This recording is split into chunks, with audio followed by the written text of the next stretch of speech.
All right, it's 10 o'clock on Wednesday, September 25th. I know some of you just came from a chemistry test, so take a deep breath. This is not a chemistry test. Next week, you will have biology test, but it's not a chemistry test. Today, our goal is to finish chapter 7. I posted the chapter 8 homework last night at 10:15 at night, so I decided it wasn't fair to make it go on Friday, so it's going to be due on Monday instead. So the chapter 8 homework is posted. It's going to be due on Monday. Feel free to do it for Friday if you want to. It's not going to hurt you, but I felt like it wasn't fair to post it tonight. My daughter was sick yesterday, and I went home and realized that my computer was dead and my computer charger. Here's my list of excuses. My computer charger died, so I don't have a computer charger, so I can only use my kid's computer charger, and they're both at school. So I was like, home with my sick daughter without a computer. And I was like, I can't post this homework now because I don't have a computer. So I ordered a new computer charger, and I put the homework last night at 10:15. So that's due on Monday. Next on Friday, you're going to have a quiz on what we've covered this week. So that's chapter 7 and a tiny bit of chapter 6. And the test is next Wednesday on chapter 6 through 8. I think Ashley's talked to you about this in lab as well. We're supposed to have a lab exam next Wednesday, and then I scheduled a test, and then I went to her and I was like, I don't think we should do this to them. So I made her change the test. So the lab exam, which she'll talk to you about in lab, I know you don't all have lab yet, but she'll talk to you about the lab exam is going to be on Thursday instead of Wednesday. So she'll talk to you about the logistics of that, but you're not going to have them both on the same day because I made her change them. Okay, questions about any schedule stuff? Okay, so today our goal is to finish chapter 7. We were talking on Monday before we were so really cut off by the clock changing to 10:50 about membrane permeability and what things are going into the cell, I think is where we left off. So we were talking about what goes in.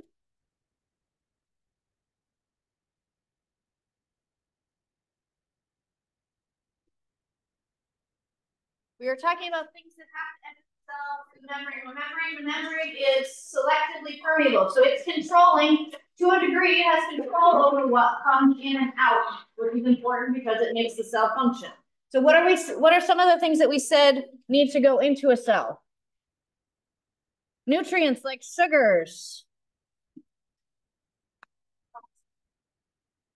oxygen, water, amino acids, which are raw materials in general. So those are things that need to go in. What needs to come out of a cell? Waste. So what are some wastes that cells make? Carbon dioxide. There's nitrogen waste from the breakdown of protein. You've probably heard of urea because you've heard of urine. Okay, so waste products from cellular reactions, and also things that the cell makes, like that it makes to send to other cells. So things like secretory proteins that the cell is manufacturing that it needs to send to other cells. So all those need to be able to come in and out. So they are coming in and out through the membrane. The membrane is selectively permeable, meaning some things can go in and some things can go out easily, and there's different ways to get in and out. So what kind of molecules, I guess we'll talk about. We've talked about some different kinds of molecules. I said this isn't chemistry. Now we're going to talk about chemistry again. Okay. Yep. It's coming back to haunt you. Other things that go both in and out are different ions. And actually proteins can go in and out too. So some things can go in very easily through the cell. They just go through the membrane, no big deal. Some things cannot go through the membrane, no big deal. So remembering that the membrane has both polar and non-polar parts. The phospholipids are amphipathic. Which kind of molecules do you think will go easily through a cell membrane?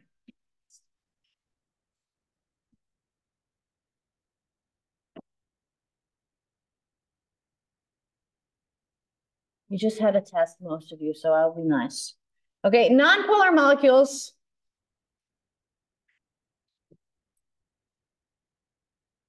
There are different factors that affect how a membrane can get through. One is the size of the membrane. Another factor is whether the membrane the size of the molecule, and whether or not the molecule has any kind of charge to it can help determine whether it will move through easily. If the cell needs it, it's going to get it in one way or another. But nonpolar molecules, so things like lipids, oxygen, carbon dioxide, can just dissolve through. They can just pass right through. They don't have a lot of trouble unless they're really, really big. Things that are polar or have some kind of charge. So remember, polar means that they have some kind of charge that is not necessarily a full charge, or an ion would be a full charge from the loss or gain of an electron. Things that are polar or are ionic get stopped by the hydrophobic interactions in the middle. And stopped might not be the right word. They're slowed at least. The hydrophobic interactions that are in the middle with those phospholipid tails are hydrophobic.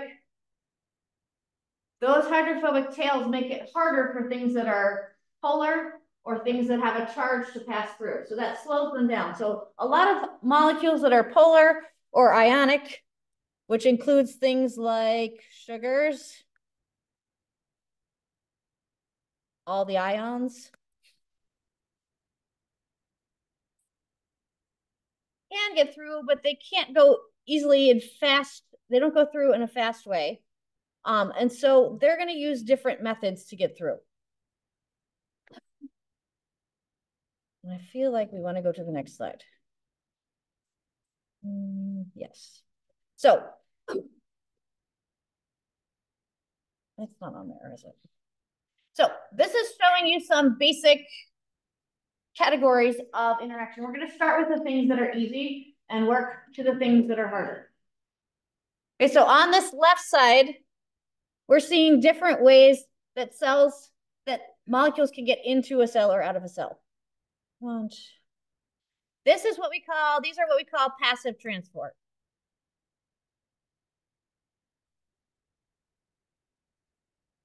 What do we mean by passive?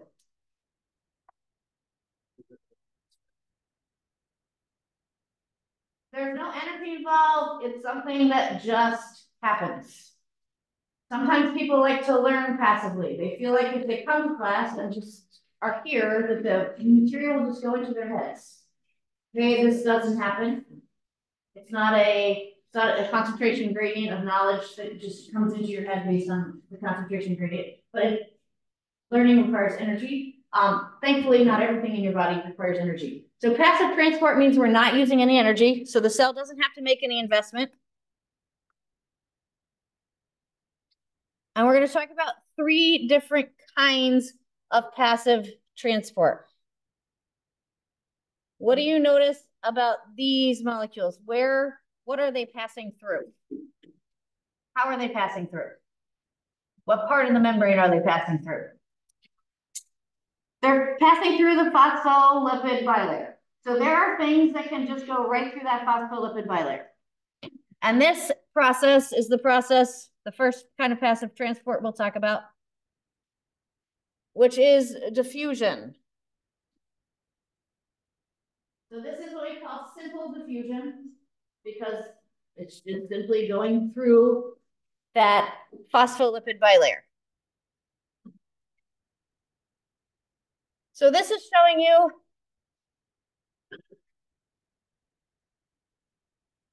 how this is happening. So we've got the phospholipid bilayer here in the middle. We've got a whole bunch of something over here.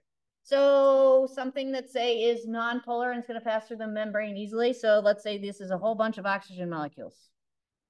Okay, so we have a lot of oxygen over here. And how much oxygen is over here? There's no oxygen. Okay, so over time, because this is a small non-polar molecule, it doesn't take any energy. As the molecules are moving around with their kinetic energy, some of them are just going to pass through the membrane. So they're going to move from a high concentration, and this is how we write concentration. Those are concentration brackets, moving from high concentration to low concentration. So diffusion is the movement of molecules from high concentration to low concentration across the membrane.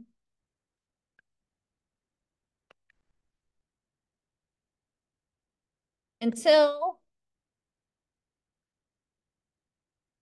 we reach the point where they're pretty much equal. But we're going to call it dynamic equilibrium. Why do you think we call it dynamic?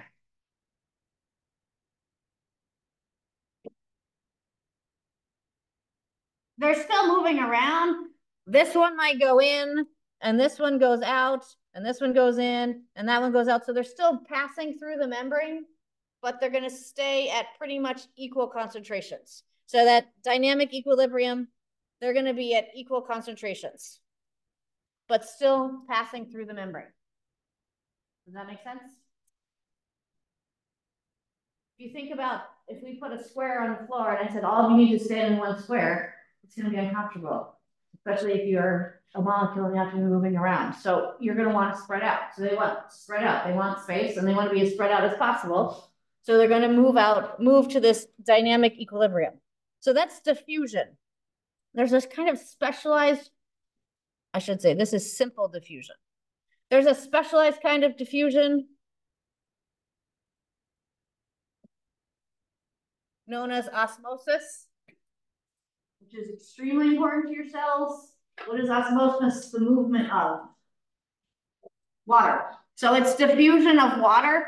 So it's still high to low concentration, still happening without any energy, but it's diffusion of water molecules.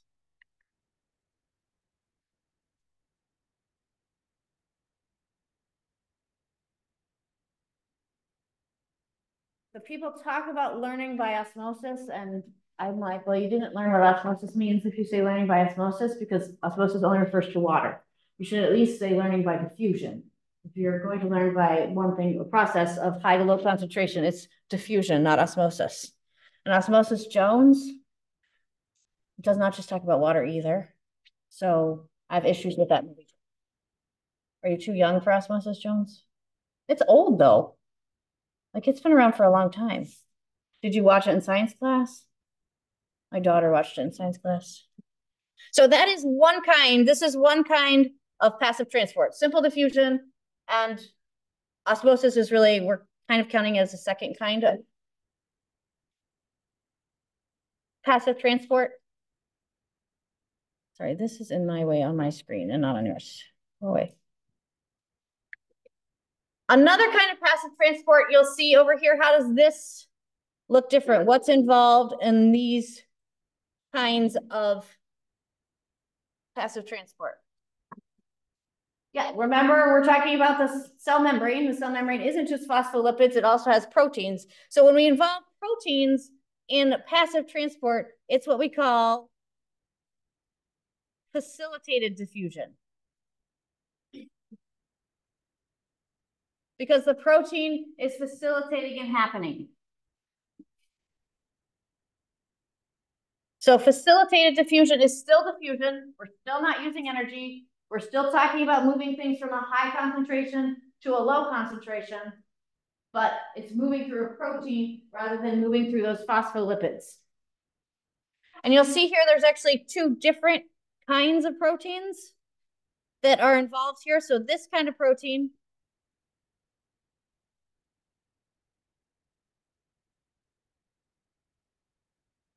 is a channel protein.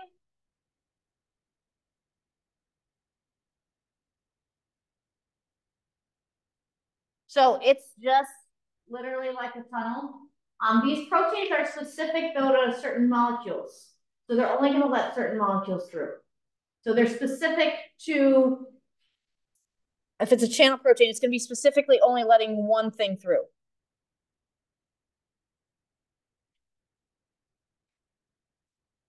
So it's specific to a molecule. So a cell might have to have a lot of different kinds of channel proteins within the membrane to let lots of different kinds of things through. And again, this, we tend to show it as things coming from the outside to the inside of the cell. They are two-way channels usually. They can let things both in and out. The other kind of protein that you see here is a carrier protein.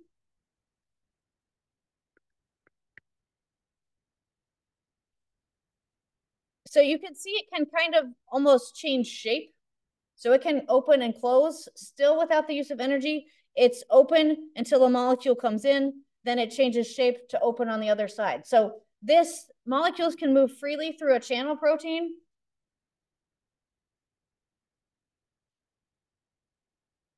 But a carrier protein has the ability to open and close based on the presence of the specific molecule that is passing through it. So this, a classic example of a carrier protein for facilitated diffusion is glucose.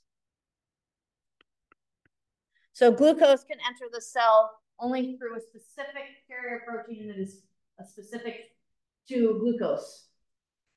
Some of them are so specific to glucose that they don't accept fructose, which has the same molecular formula, but is just a different structural isomer. But it's so specific that it's only letting glucose in. So the molecule enters, the protein changes shape to let the molecule go in the correct direction.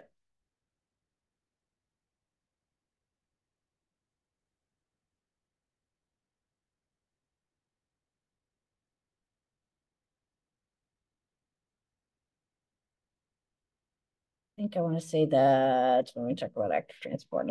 Okay. So in lab, this week, you're looking at osmosis in cells. Again, remembering osmosis is just the diffusion of water. So this is showing you some scenarios that you aren't looking at in lab, and I meant to bring a demo and I didn't, but that's okay, we'll live without it. So osmosis, again, thinking about passive transport and the movement of water.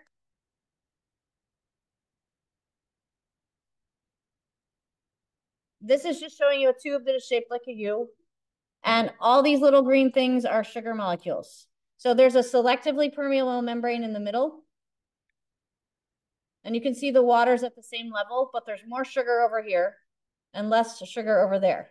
So if we zoom in on the membrane, we have more sugar over here and less sugar over here. What does that mean in terms of water?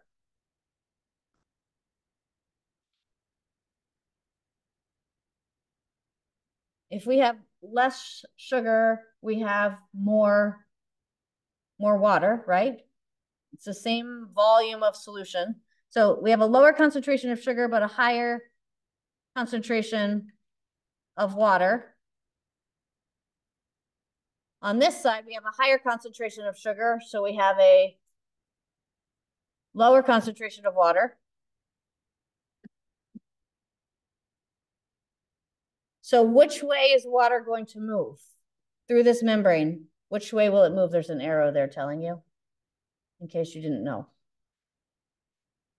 Water's going to move from high to low. So we have more water over here, less water over here. So the water's going to move through the membrane this way to get those sugar concentrations equal. So you'll end up with an equal concentration of solutes, but we have a higher volume of water over here. So the water is moving to equal out the concentration of solutes.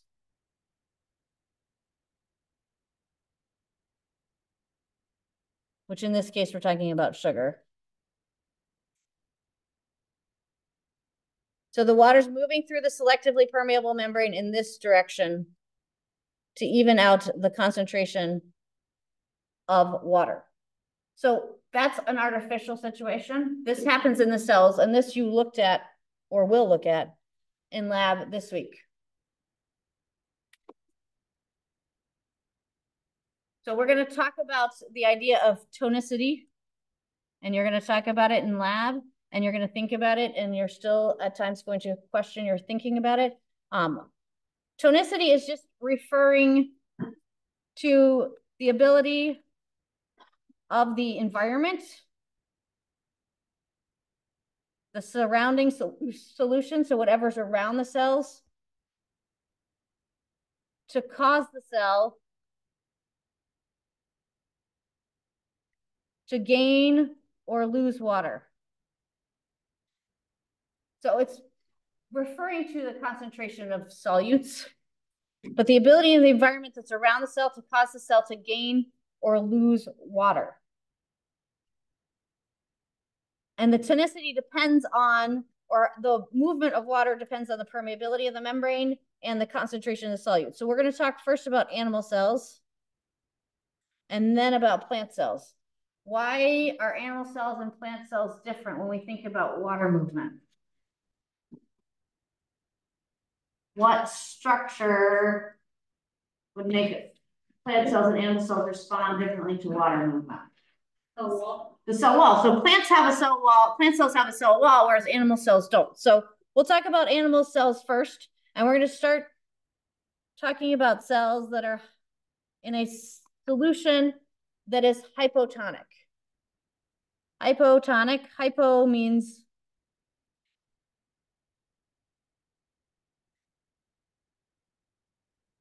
low. Yeah, if someone has hypothyroidism, their thyroid isn't producing enough thyroid hormone. So hypo means low. So we're talking about solutions that have a low concentration of the solute. And I've been talking about hypotonic for 30 some years of my life. I still have to think in my head, okay, low solute means high water. So if there's a low solute concentration, that means there's a high concentration of water. And we're talking about this outside the cell. Okay, so we're talking about putting a cell in a hypotonic solution. It has a low amount of solute. It has a high amount of water.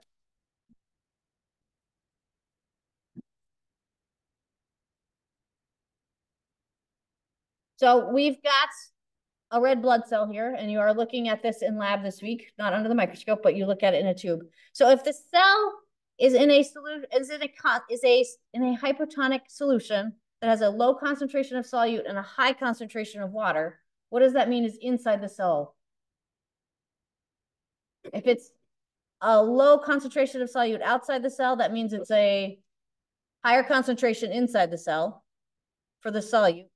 So this is the solute concentration is higher. That means the water concentration is going to be lower. Okay, so if it's got more solute, there's not as much room for water, so there's less water. So we have a low water concentration. So which way is water going to move? We've got high water outside the cell. We've got low water inside the cell. Where's the water going to go? Water's going in. What's that going to do to a cell that doesn't have a cell wall? It's going to explode. Okay? The cell, I'm telling you a cell's membrane is selectively permeable, and it is to a point, but there's some things that the cell can't control. And because water can just move in, there's no control necessarily over that. I'm saying necessarily there are ways that the cell can control it to a point, but the cell is going to lyse, and this is what we call hemolysis. We're breaking the cell. So the cell breaks open. Okay, if we put it in a cell solution, put the cell in a solution that is isotonic. What does iso mean? Same. So it's going to have the same concentration of solute and the same concentration of water as the cell itself. So what happens? It stays the same. Water is still going in and out because, again, it's a dynamic equilibrium, but it's not doing anything to the cell. So what happens to the cell? It's happy. There's no net movement of water. So the cell is just normal. It doesn't have an effect on the cell. So in our bodies, isotonic is about 0.85% salt. That's what's isotonic for our cells. And you'll see this in lab. The third possibility for tonicity is that you can have a solution that is hypertonic. Hyper means a lot. Someone who is hyper has a lot of energy. People who have hyperthyroidism have a lot of thyroid hormones. So this is high. So this means we have a high concentration of solute. What does that mean about water? If there's a lot of solutes, there's not as much room for water. There's a little amount of water. So inside the cell, we're going to have a low concentration of solute. I don't think you can see that, but I'm pretending that you can. And a high concentration of water. So which way is water moving? Water moves from high to low, so it's going to leave the cell. So water moves out.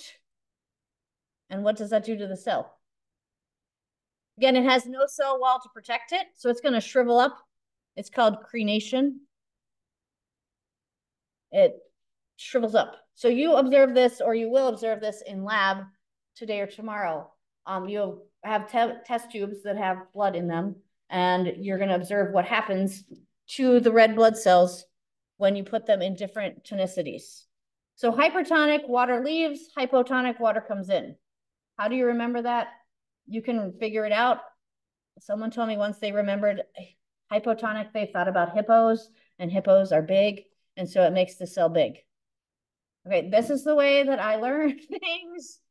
So you still need to understand what that means, but if you go into a hypotonic solution, it's always going to get bigger.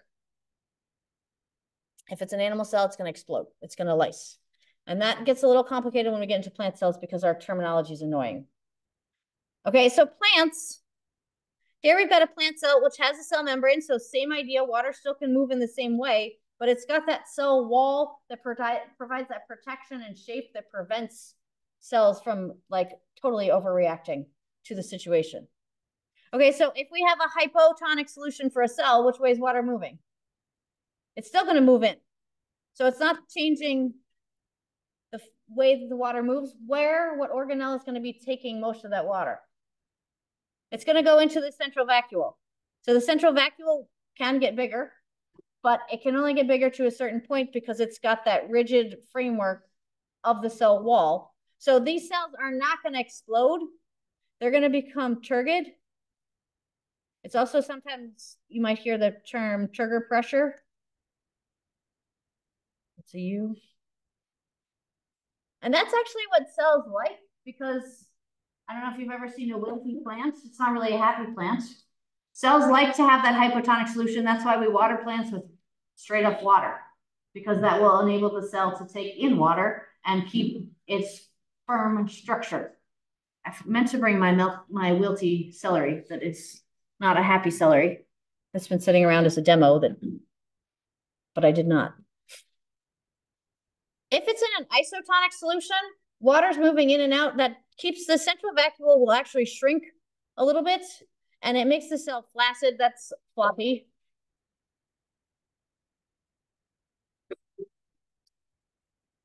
Wilted plants.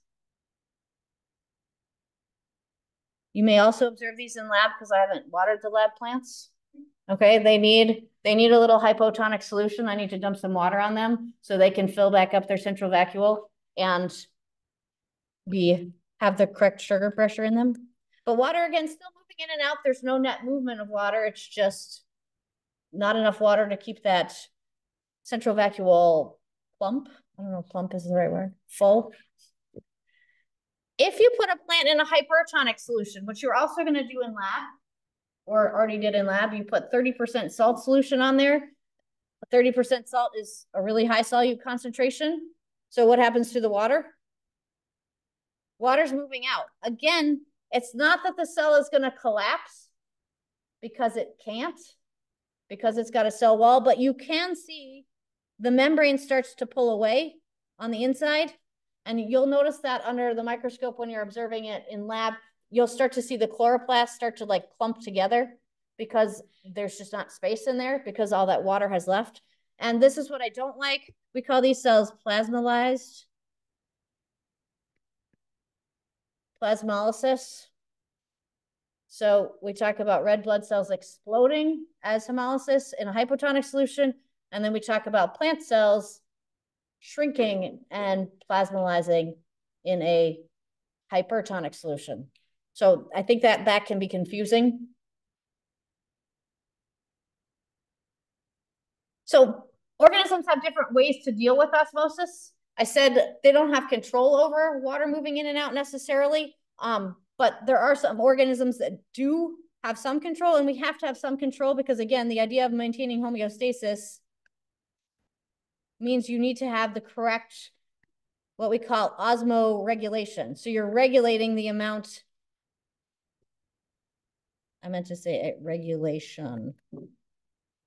You're regulating the amount of water that's going in and out of the cell, and there are different ways to do that. But osmoregulation is involving being able to regulate water, but also regulating solute concentrations, especially things like salts. This is really important in our bodies when we talk about blood pressure.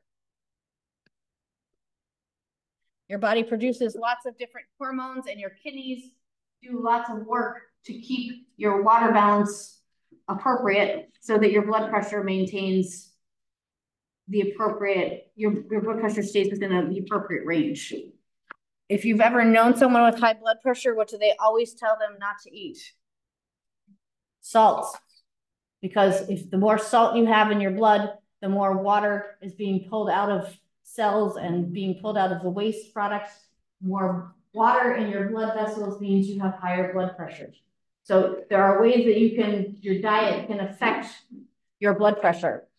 There's other things that affect it too, genetics and hormones and all that kind of stuff too. But so that's, blood pressure is important for us. We talked about very briefly when we were talking about organelles, the idea of paramecium.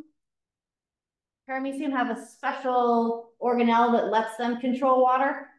Anyone remember? So they're primarily, paramecium is a freshwater species. They're little one-celled organisms that have cilia all around them. We'll look at them next semester. They're really cute. And that's when you know you've reached science nirvana, is that you find them adorable and you can sit and watch them. They have stuff in them. So they have solutes within their cells. So when you put them in fresh water, what kind of environment would that be? They have solutes in them and you're putting them in fresh water. So it would be hypotonic. So what should be happening? Water should be coming in, which would be a problem for them because they might explode. That's a problem. So they have to be able to pump water out. And paramecium have a little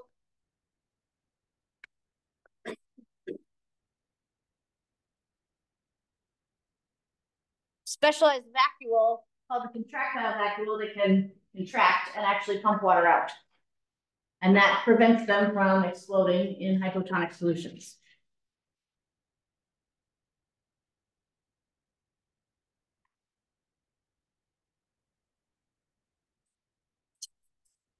Okay.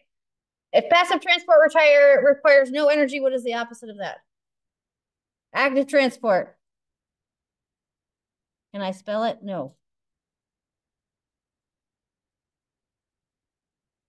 Active transport requires energy. What is the cell's fuel? We haven't talked about it a lot yet, but I think we mentioned it a couple times. What acts as the fuel for cells? ATP, which we'll talk about more in chapter 8. So it requires energy. That energy is the input is ATP. So that's this little guy. Energy, ATP. Why would we need energy to move something into the cell?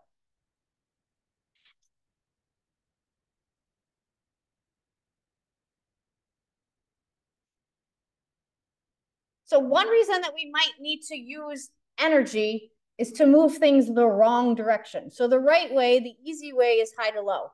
Okay, if I have a pen in my hand and I drop it, it just falls to the ground. It doesn't take any energy. But because I don't want to leave it on the floor and step on it and fall on my face, I have to use energy to bend over and pick it up, okay? Going from low to high is against the gradient. So it requires energy. So we're talking about, not always, but active transport might involve going against the concentration gradient. Meaning we're going from a low concentration to a high concentration.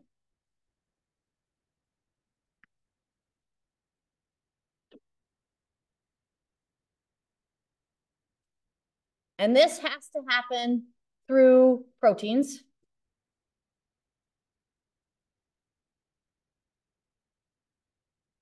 We're talking about using carrier proteins.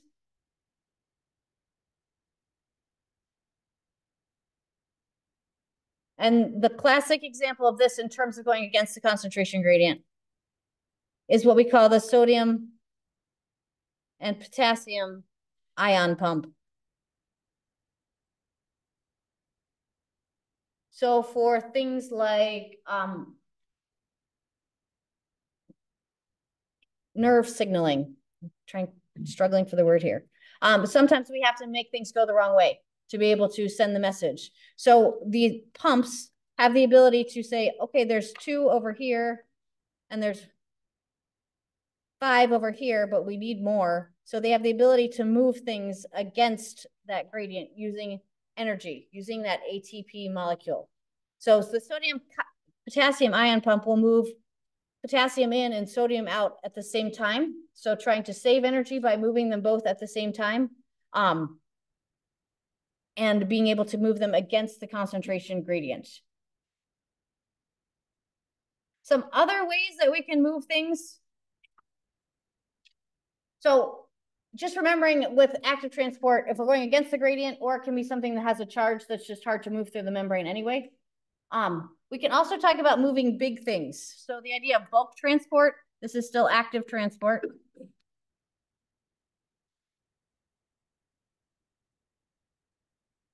And this one we've kind of talked about already, or alluded to when we talked about organelles. What do we mean by exo? We're going out.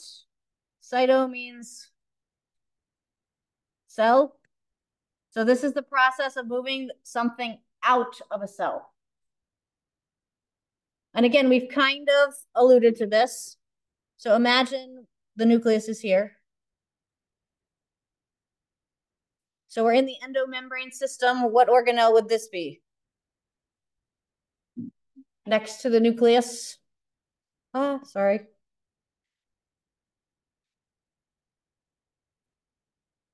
Oh my goodness, I keep putting my hand down. This would be endoplasmic reticulum, yep. So it could be smooth or rough. So it's making stuff. It might be making lipids. It might be making proteins that need to go somewhere else. So it will make it, and then it will pinch off to form these transport, what? Yep, these are transport vesicles. Transport vesicles then are going to fuse with this organelle, which is the Golgi apparatus, the Golgi body, whatever you like to call it. It's going to process, it's going to tag, it's going to do all the things that it does, and then it's going to pinch off another transport vesicle, which is going to carry this to the outside where it's going to bind with the membrane.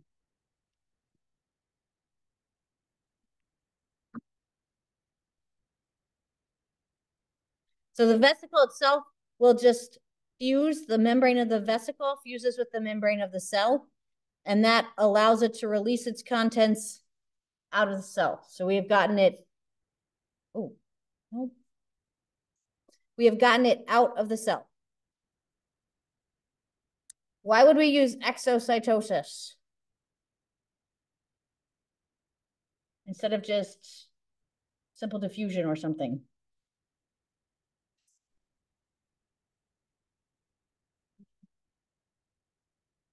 Diffusion, what?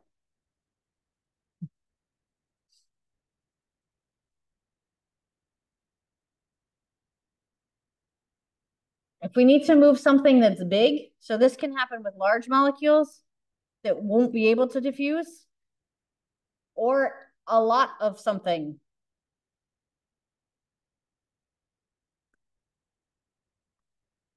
Stuff is a great scientific word, very descriptive. So if you're trying to move a large amount of stuff, or a large molecule, you might use exocytosis, you being a cell, of course. The opposite of exocytosis is endocytosis. So we're bringing it into the cell. So this is the process that we can use to bring in something into the cell. Again, we're talking about something that might be big, or that we need to get a large amount of. And so there's 3 different examples here of endocytosis. So this one, we're starting on the right and moving left. I don't know why the pictures are in this order, but they are.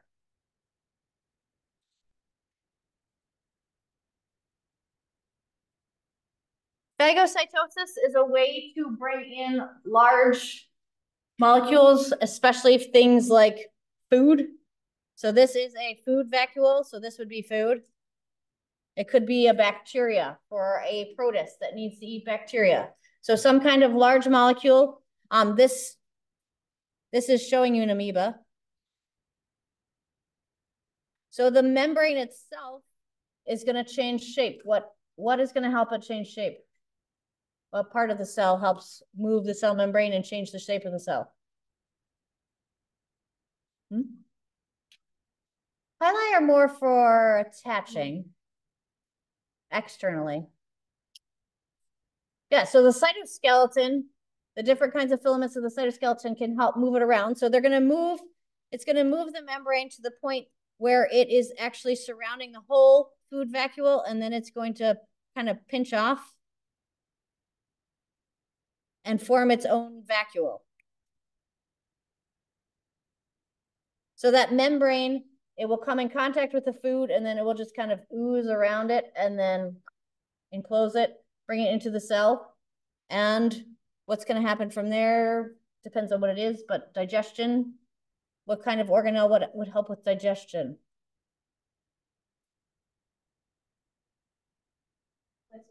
So yeah, a little lysosome might come in and fuse with this to release the enzymes to break it down. So that will bring it in and make it useful. Some other kinds of endocytosis.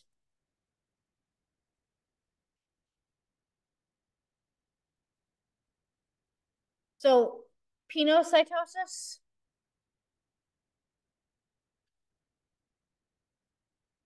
It's the same kind of idea, but you're not bringing in a large food particle. This is sometimes called drinking. So this is bringing in extracellular fluids.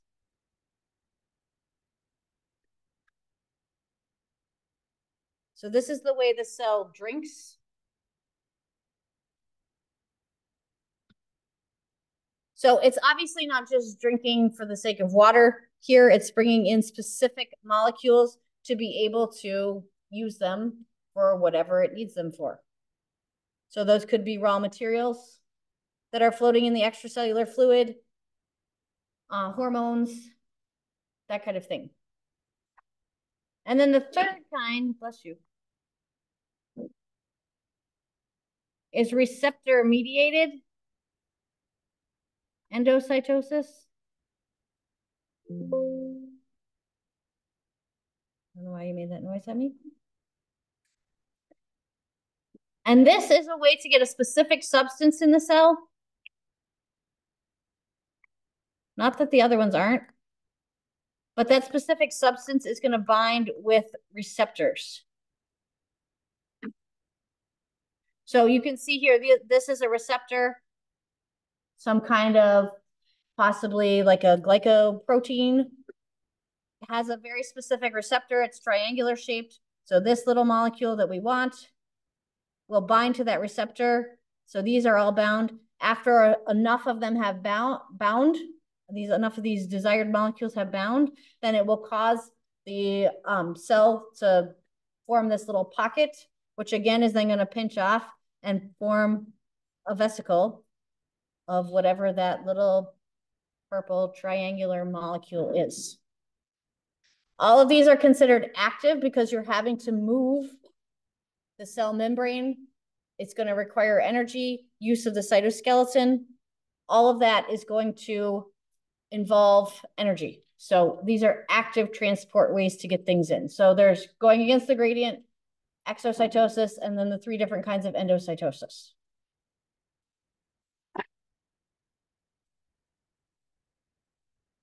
We don't have time to do the volunteer activity, which not enough people volunteered for yet.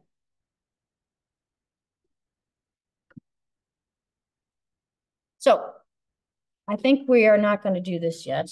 We are going to think about this. If you have a volunteer sheet and you want to keep it and bring it on Friday, you can. If you want to give it back to me, and I will more actively recruit you on Friday. We will do a demonstration on Friday. Remember, you have a quiz on Friday. And your homework is due when? Monday when it's posted. Some of you didn't sign me in this week.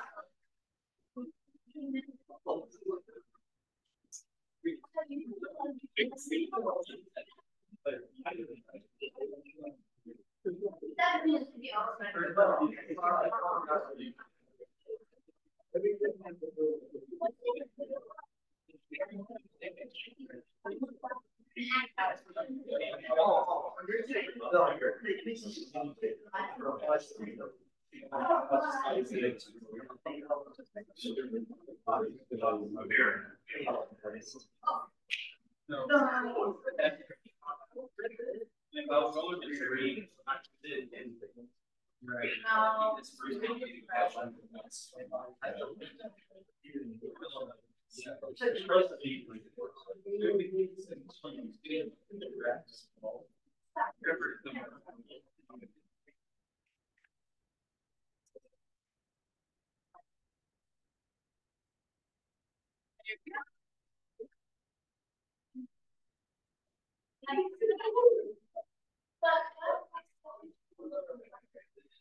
Yes.